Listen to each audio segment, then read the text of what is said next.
आज 100 days diet plan में देखिए डे 50 का diet plan. Early morning lukewarm water में जीरा और सॉफ्ट पाउडर। ब्रेकफास्ट में वेजिटेरियंस के लिए oatmeal yogurt with nuts. Non vegetarians के लिए मेडिटेरेनियन ऑमलेट।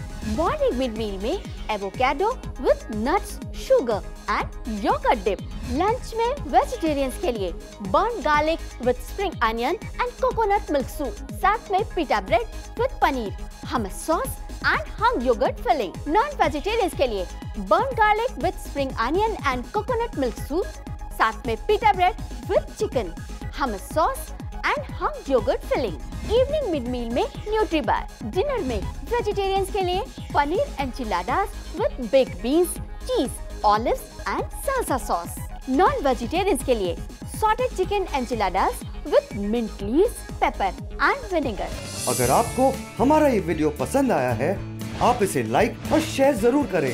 नए वीडियोस की जानकारी के लिए हमारे YouTube चैनल MyFoodCourt को अभी सब्सक्राइब करें और नए वीडियोस देखने के लिए बेल बटन जरूर क्लिक करें।